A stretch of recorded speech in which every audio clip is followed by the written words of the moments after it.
Rabbi shrah li sadri wa yassir li amri wahlul 'uqdatam min lisani yafqahu qawli. Allahumma inna nas'aluka 'ilman nafi'an wa rizqan thayyiban wa 'amalan mutaqabbala. Allahumma inna nas'aluka al-'afwa wal 'afiyata fid dunya wal akhirah. Hadirin khafillah rahimani wa rahimakumullah, Bapak Ibu semua oleh Allah. Semoga semua ini jadi jalan keafiatan untuk kita semua. Hadirin, Allah selamatkan iman kita, kebahagiaan kita, jadi keberkahan rezeki kita pada subuh kali ini. Berbahagia sekali Bapak Ibu semua, kita bisa berkumpul kembali pada pagi hari ini. Di hari ini hadirin, kita ini tidak akan membahas hal yang terlalu berat, hal yang sederhana tapi mungkin bisa jadi sering kita luputkan. Bapak Ibu, kita setiap hari itu tidak pernah terlepas dari makan dan minum, Pak. Nah, tapi bagaimana caranya setiap makan dan minum itu menjadi tambahan kemuliaan kita di hadapan Allah. Ternyata ada kemuliaan-kemuliaan yang bisa kita dapatkan itu hanya dengan makan saja, hadirin. Nah, maka bagaimana caranya agar makan kita ini menjadi lebih berkah, hadirin? Nih, Bapak Ibu semua oleh Allah, ternyata kita hadirin makan yang menjadi lebih berkah itu bukan ketika memulai makan, bahkan ketika masuk rumah. Nah, hadirin Bapak Ibu semua, nih saya mengingatkan kembali Bapak Ibu semua termasuk saya sendiri, ketika masuk ke dalam rumah, siapa yang mengingat Allah maka akan dijauhkan oleh Allah dari gangguan setan. Sedangkan dia yang masuk ke dalam rumah lupa tidak menyebut nama Allah dan mengingat Allah, maka setan yang akan membarenginya. Itu kata Nabi SAW. Nah, ini hadisnya hadir. Idza dakhala ar-rajulu baitahu fadzakarallahu ta'ala. Wa 'inda ta'ami. Siapa yang masuk ke dalam rumah, dia mengingat Allah ketika masuk dan makannya, maka setan akan berkata, la mabita lakum wala 'asya. Kata setan, hari ini tidak ada tempat bermalam untuk kalian. Hari ini tidak ada makan malam untuk kalian. Kalau kita masuk ke dalam rumah itu kemudian hadirin tadi menyebut mengingat nama Allah. Tapi sebaliknya hadirin, kata Nabi, kalau orang masuk ke dalam rumahnya, idza dakhala falam yadhkurillahi ta'ala inda dukhuli, kalau dia masuk ke dalam rumah tidak menyebut nama Allah, makanya seminimal-minimalnya kita mengucapkan assalamualaikum, Pak. Meskipun tidak ada orang di dalam rumah. Karena kata para ulama, kalau kita mengucapkan salam, meskipun di rumah itu tidak ada siapa-siapa, maka malaikatlah yang akan menjawab salam kita. Makanya kalau nanti Bapak Ibu semua pulang ke rumah gak ada siapa-siapa, ada yang jawab salam, Pak, kemungkinan malaikat itu. Hadirin. Nah, maka setan akan berkata, kalau kita tidak menyebut nama Allah, adraktumul mabit. Hei setan, kalian sudah mendapatkan tempat bermalam hari ini. Wa al-asya, kalian dapat makan malam di hari ini. Ketika seorang tidak menyebut nama Allahnya, hadirin, ketika masuk ke dalam rumah. Nah, Bapak Ibu semua oleh Allah, makanya ada doa, Pak, di hadis ini riwayat Abu Daud. Nabi SAW kalau masuk ke dalam rumah itu doanya seperti ini, Pak. Nih kita bersama-sama ya. Saya terlebih dahulu, Bapak Ibu semua ikuti bacaan saya.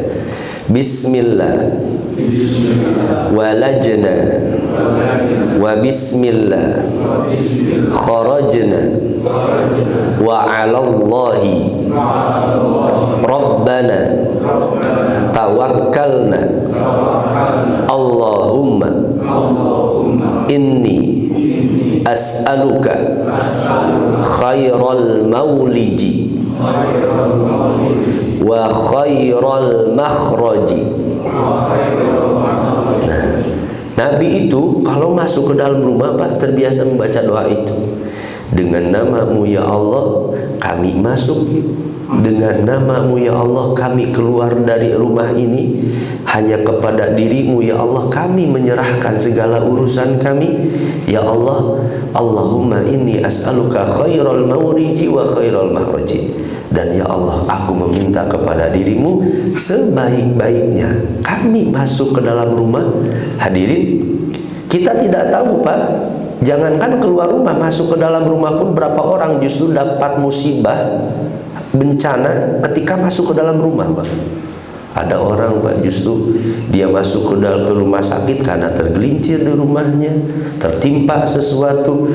Maka orang masuk ke dalam rumah meminta perlindungan kepada Allah. Ya Allah aku meminta sebaik-baiknya keadaan ketika aku masuk ke dalam rumah ini, dan sebaik-baiknya keadaan ketika aku keluar dari rumah.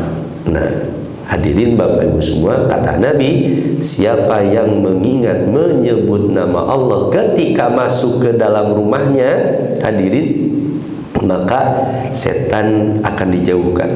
Hadirin, makanya tadi minimal seminimal-minimalnya hadirin assalamualaikum Pak, karena assalamualaikum itu diantara menyebut nama Allah. Kan kita sudah bahas ya, diantara nama dan sifat Allah itu adalah assalam. Tadi assalam, ya salam itu menyebut nama Allah. Hadirin ikhwati manaqullah. Nah ini adab yang sangat standar sekali, tapi terkadang mungkin kita luput Pak, mengabaikan karena menganggap mungkin ya hadirin tadi karena terdorong oleh syahwat makan. Pertama, ketika makan itu menyebut nama Allah. Hadirin, kedua menggunakan tangan kanan. Yang ketiga ambil yang terdekat. Ini berdasarkan hadis. Satu waktu ada seorang anak ikut makan hadirin bersama Nabi Pak. Kemudian yang namanya anak-anak tangannya ke sana ke sini, dia ngambil makan ini, dia ngambil makan ini hadirin. Kemudian Nabi memberikan nasihat kepada anak itu, ya gulam, wahai anakku, samillah, sebut nama Allah dulu. Hadirin, sebut nama Allah itu boleh bismillahirrahmanirrahim, boleh bismillah, itu cukup kata para ulama. Wa qul biyaminik, makan dengan tangan kananmu. Hadirin, saya yakin Bapak Ibu semua makan kita semua sudah dengan tangan kanan Pak.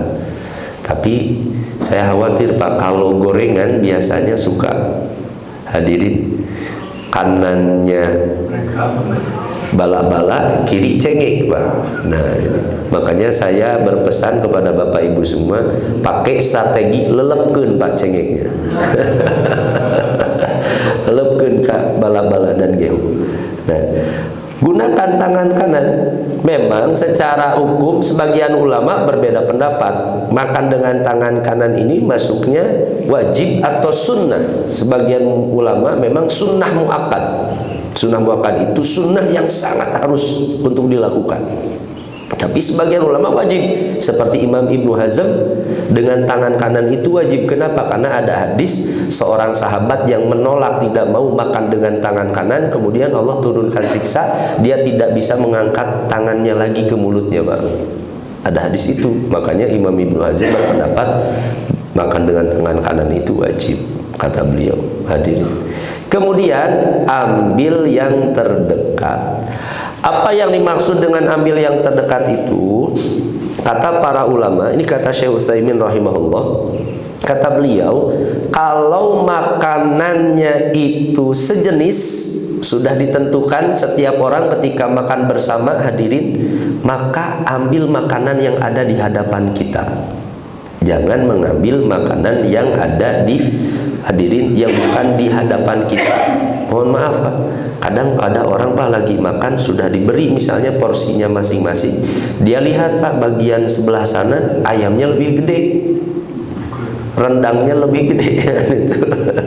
Dia kemudian ingin mengambil bagian orang lain. Nah yang dimaksud makanlah di hadapanmu itu, jangan sampai kita hadirin mengambil makanan yang bukan di hadapan kita, itu bagian orang lain kemudian kita ambil, akhirnya membuat orang lain tidak enak. Nah, tapi kalau makanan itu bermacam-macam hadirin Bapak Ibu semua, sayurnya di sebelah sini, lauk pauknya di sebelah sini, sambalnya di sebelah sana, maka kata Syekh Utsaimin boleh, gak apa-apa. Jangan sampai karena ada kata Ustadz pun makan yang ada di hadapanmu, ternyata yang di hadapan cuma sambal aja, Pak. Kan itu. Makanya boleh kita mengambil makanan kalau makanannya bermacam-macam. Nah, tapi tadi tentu dengan penuh adab. Nanti ada adab-adab yang lain. Hadirin di dalam Islam yang dijelaskan oleh para ulama ketika makan baiknya seperti apa.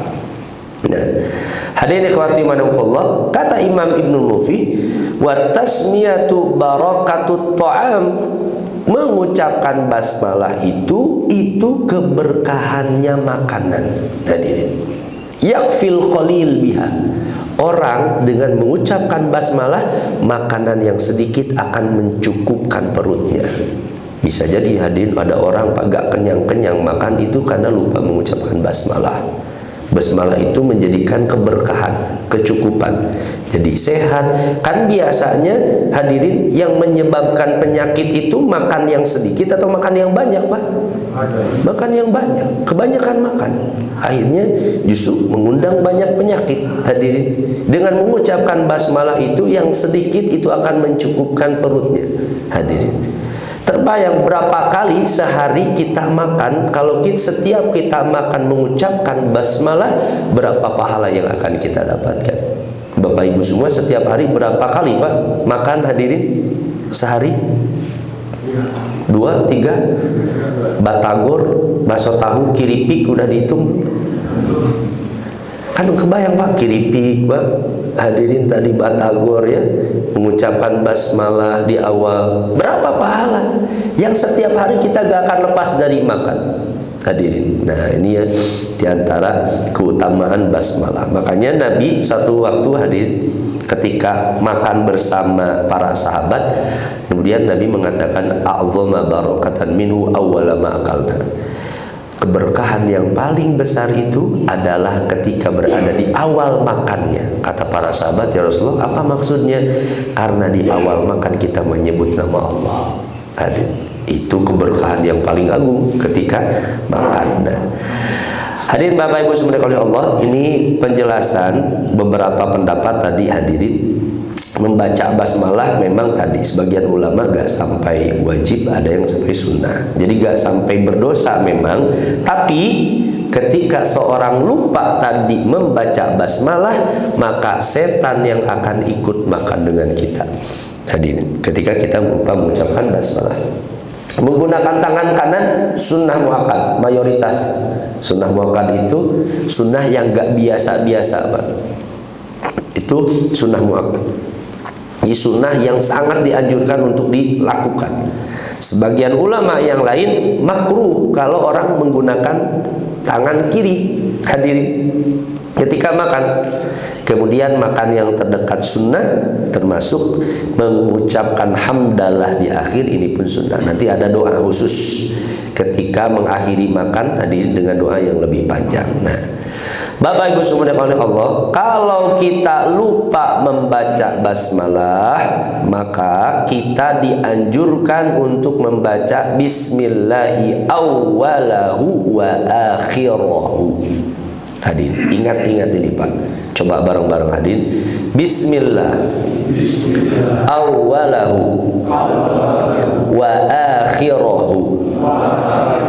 Nah, sekali lagi hadirin. Bismillah awwalahu wa akhirahu.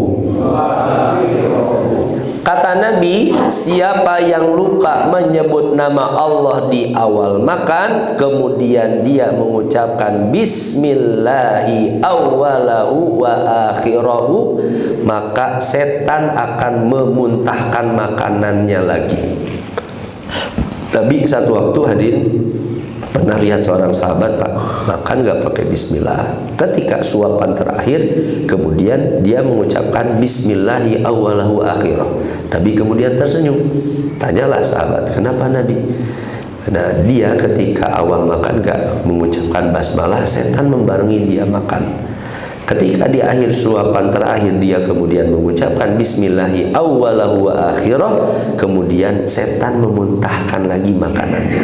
Nah, tapi jangan Pak, kalau sengaja cina orang herian setan we ini. Jadi sengaja tidak mengucapkan basmalah, kemudian nanti di akhir saja bismillah awwalahu wa akhirahunya supaya muntahkan. Itu niat memang tidak membaca basmalah dari awal. Hadisnya pun kalau lupa. Kalau lupa kita mengucapkan basmalah di awal, maka dibimbing oleh Nabi kita mengucapkan bismillahi awwalahu wa akhirah. Nah, hadirin ikhwati iman, ada adab-adab yang lain yang memang tidak dijelaskan oleh hadis, Pak. Tapi ini penting, hadirin. Ini kata Imam Ibnul Muflih, seorang ulama, beliau menulis Kitabul Adab, kitab tentang adab-adab dalam Islam, Pak. Mulai makan, minum, ke toilet, hadirin, membaca Al-Quran, adab-adab. Beliau punya kitab khusus tentang adab-adab. Nah, kata beliau, apa saja? Pertama, makan dengan wajar tanpa dibuat-buat, Pak. Hadirin, jangan berlebih-lebihan, ya. Jangan sampai membuat orang jijik, ya. Hadirin, kalau orang Sunda Pak bahasanya nyeplak Pak ada, ya, makannya.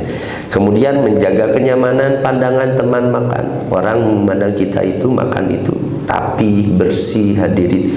Kemudian jangan menatap teman ketika makan.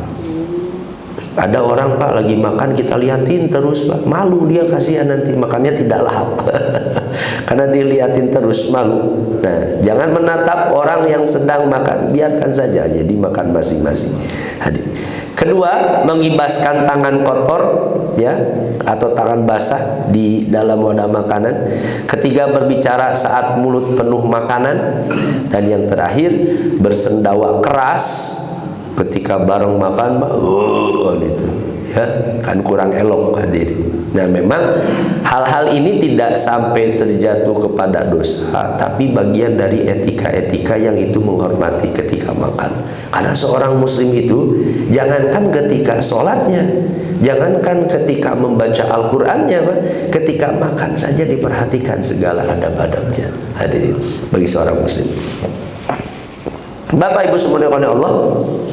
Kemudian hadirin, Imam An-Nawawi rahimahullah, beliau menjelaskan, Pak, di antara etika makan itu adalah jangan mencela makanan. Hadirin, tidak boleh mencela makanan. Yang dimaksud mencela makanan itu apa? Kata Imam An-Nawawi rahimahullah, beliau di dalam Syarah Muslim, hadirin, menjelaskan termasuk mencela makanan itu ketika seorang mengatakan ini terlalu asin, ini terlalu manis, hadirin, ini kurang garam, terlalu kental, encer, belum matang, itu termasuk mencela makanan.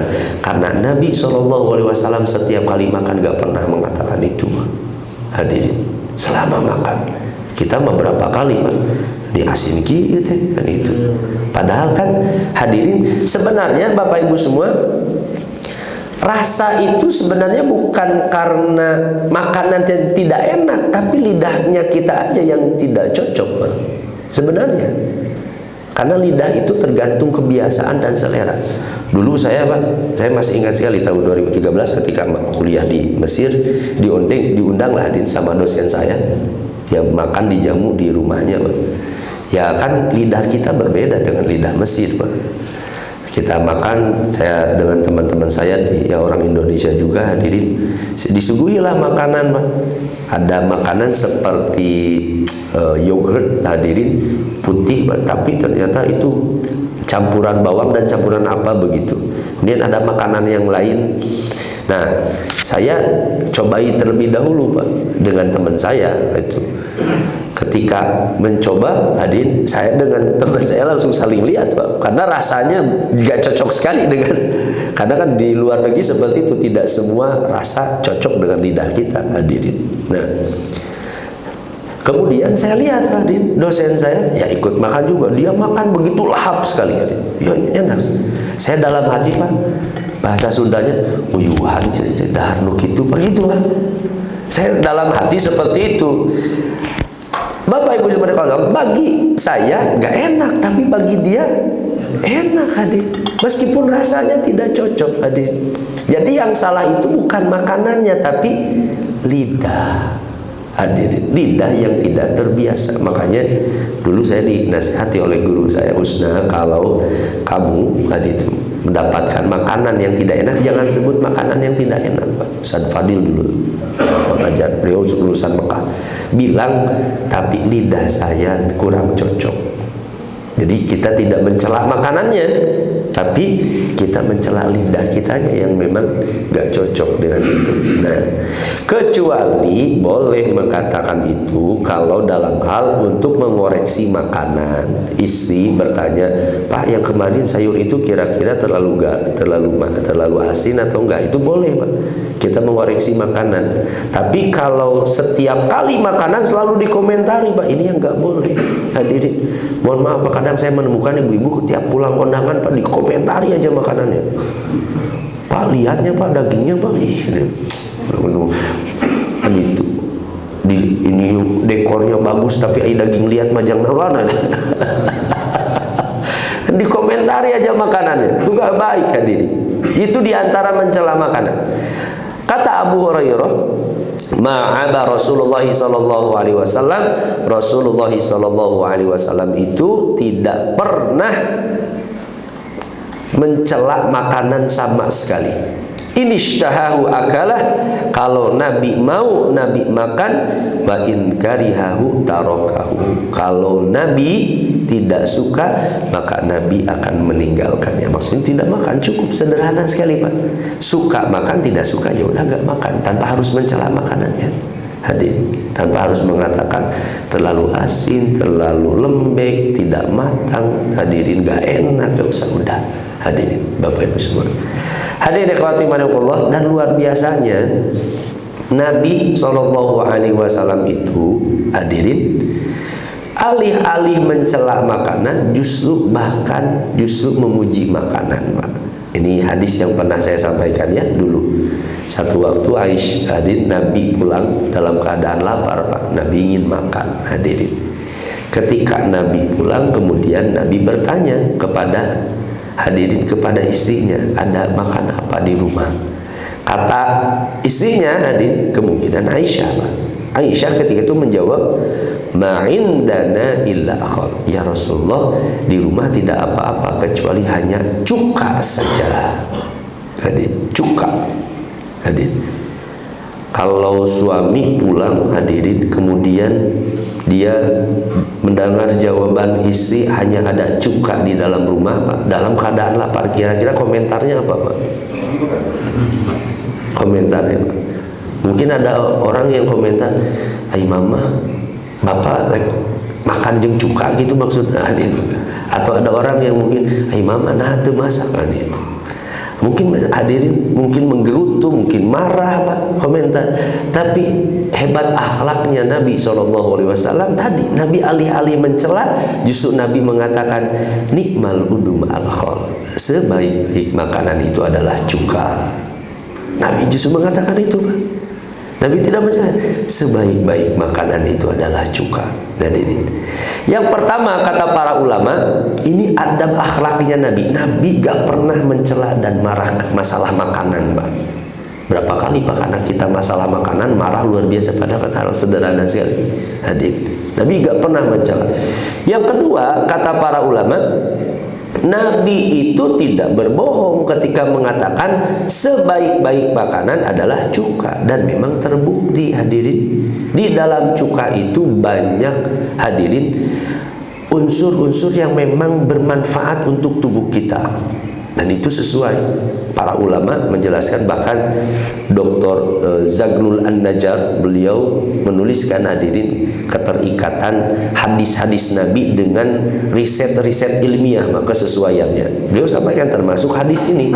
Nabi dulu mengatakan sebaik-baik makanan cuka itu, dan memang ternyata manfaat cuka bagi tubuh itu manfaatnya besar sekali, hadirin. Tapi bedanya hanya cuka di zaman Nabi fermentasi dari buah-buahan yang masih alami, belum ada tambahan kimiawi. Cuka hari ini kan sudah kepentingan industri, Pak. sudah ada bahan pengawet, sudah ada tambahan bahan kimiawi yang lain. Makanya jangan jadi dalil ibu-ibu pulang dari sini semangat nggak bakso cuka banyak sekali. Karena cik Ustaz Husna katanya kan itu cuka itu sebaik-baik makanan. Ini semangat hadirin. Nah, karena memang bermanfaat. 4-5% kandungan asam asetat di dalam cuka itu ternyata itu kadar ideal yang mampu membakar kalori hadirin, sehingga menyebabkan bahaya lemak berlebih di dalam tubuh kita berkurang karena cuka.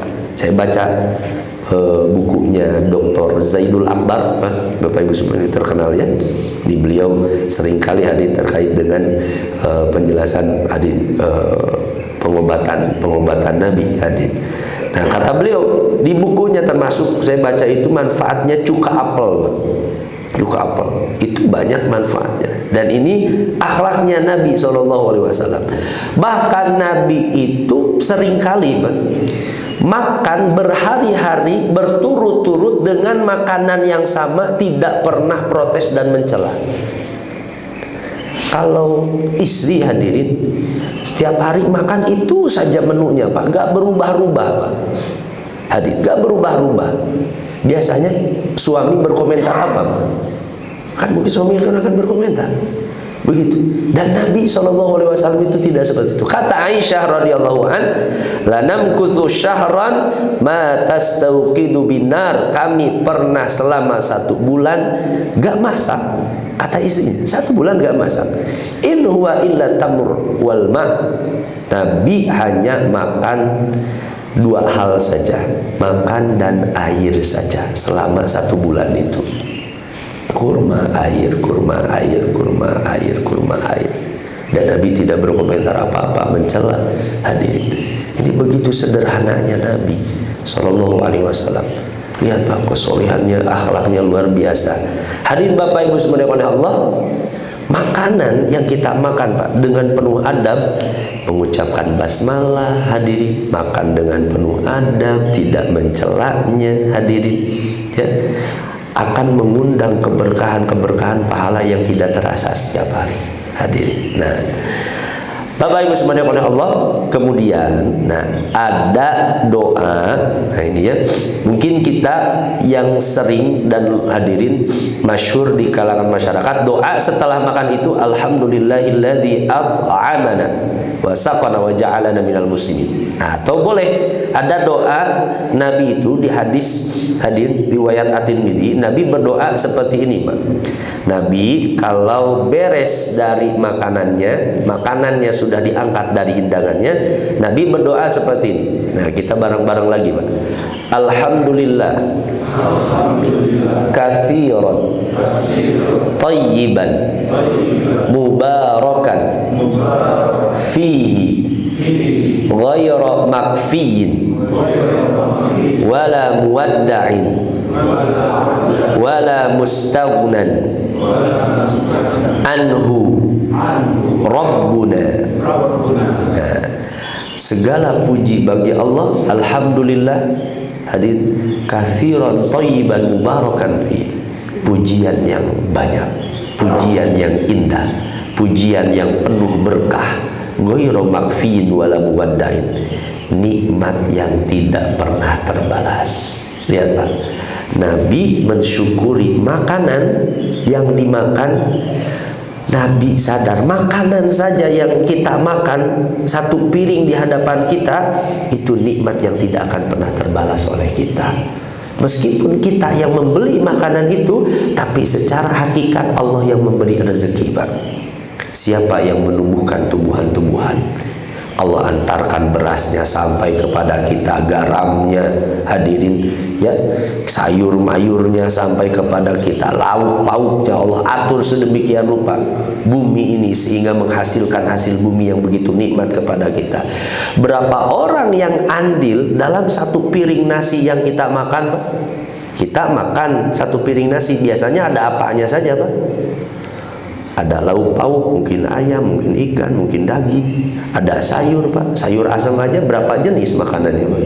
Hadirin Ya, ada sambelnya, ada kerupuknya belum hadirin. Berapa jenis yang setiap bagian jenis makanan itu ada orang yang ikut andil di sana. Bahkan petani pun yang menanam hadirin, dia tidak ikut andil untuk menumbuhkan, memberi warna, memberi rasa, dan Allah Subhanahu wa taala yang menumbuhkan itu. Sehingga makanan itu menjadi rezeki bagi kita. Makanya di dalam surat Abasa, cara paling mudah supaya kita bisa bersyukur setiap hari itu hadirin, itu caranya Bapak Ibu semua, dengan memperhatikan dan merenungkan makanan yang kita makan. Falyanzuril insanu ila ta'amih. Ketika Allah menyebutkan hadirin nikmat-nikmat Allah, kemudian bagaimana cara kita bersyukur, kata Allah, falyanzuril insanu ila ta'amih. Hendaklah setiap manusia merenungkan apa yang ia makan. Hadirin, setiap hari Allah berikan makanan kepada kita, Bang. Nikmat sekali. Dan ini yang sering kali kita luput, hadirin, lupa. Kita menikmati makanan itu dengan lahap, tapi kita lupa untuk memuji kepada siapa yang memberi rezeki itu kepada kita. Hadirin, Bapak Ibu semua, kita mungkin setiap hari, Pak, karena mungkin selalu nikmat makan, selalu kenyang, sehingga makan itu menjadi nikmat yang biasa saja. Tapi saudara-saudara kita yang mungkin hadirin negaranya sedang kesulitan, hadirin ekonominya sedang sulit, sedang peperangan, makanan yang sederhana itu begitu berharga sekali.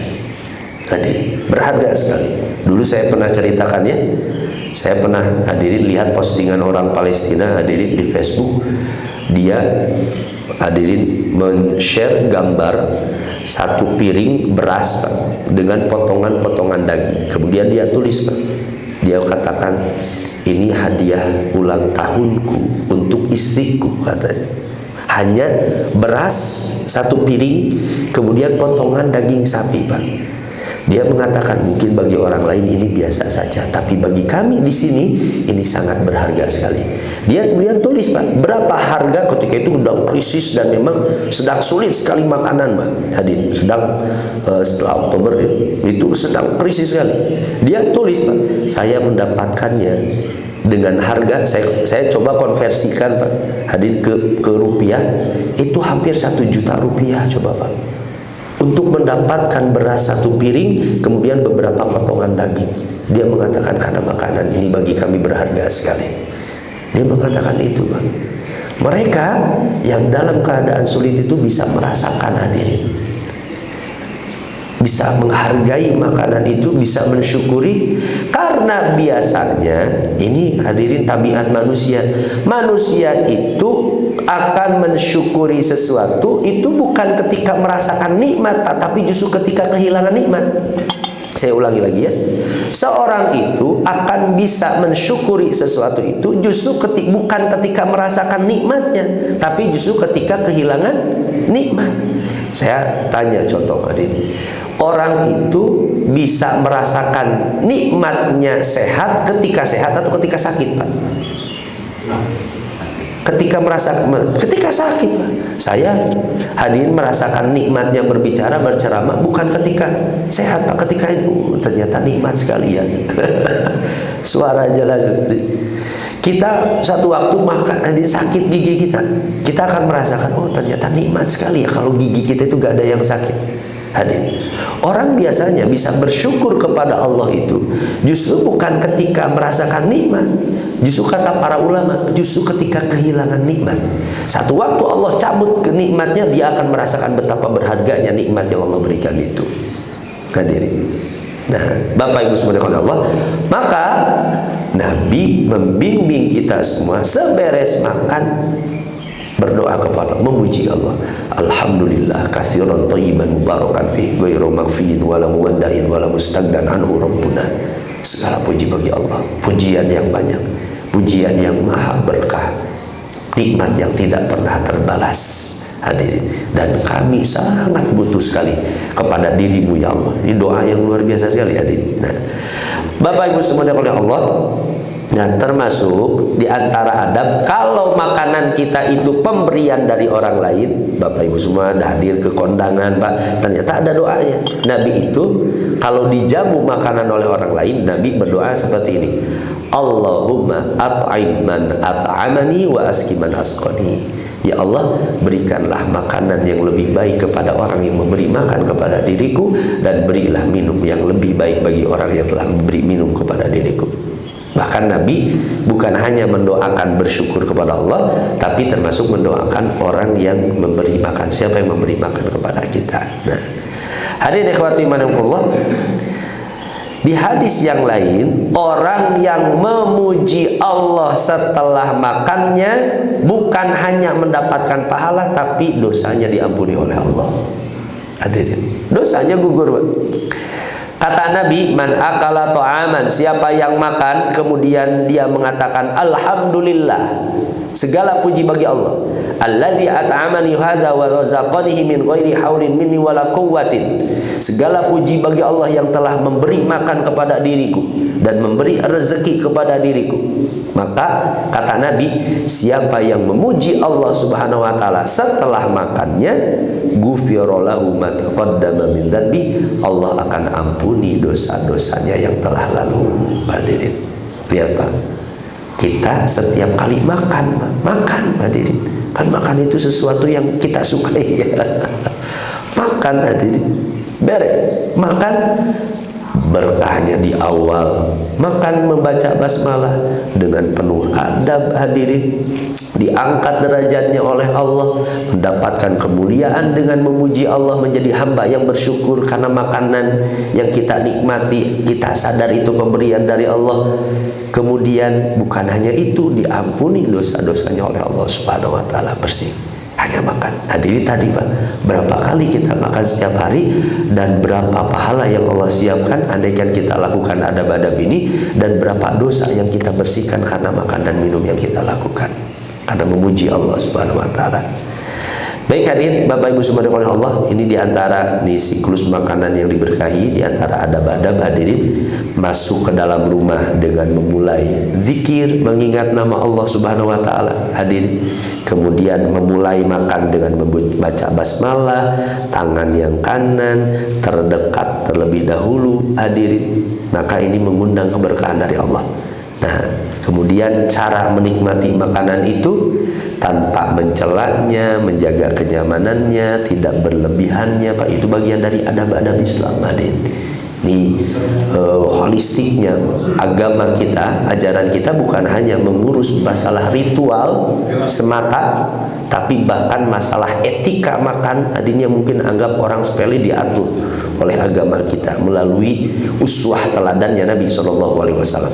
Kemudian yang terakhir, mengakhiri hadirin dengan memuji Allah. Boleh doanya tadi, boleh yang alhamdulillahilladzi at'amana wa saqana wa ja'alana minal muslimin, boleh yang alhamdulillahilladzi katsiran thayyiban mubarakan fi ghairi maghfin wala muwaddain wala mustaghnan anhu rabbuna, atau yang tadi alhamdulillahilladzi at'amani hadza wa razaqanihi min ghairi haulin wala quwwatin, boleh itu hadirin. Atau seminimal-minimalnya mengucapkan alhamdulillah, bismillah di awal, alhamdulillah, paling minimal Pak hadirin. Tentu lebih baik kalau kita bisa doa seperti doanya Nabi. Wallahu a'lam bishawab. Bapak Ibu semua oleh Allah, hanya itu pada pagi hari ini yang bisa saya sampaikan hadirin. Mohon maaf sebelumnya, dari minggu kemarin masih berat hadirin. Saya kira saya aja Pak di masjid, ternyata banyak Pak.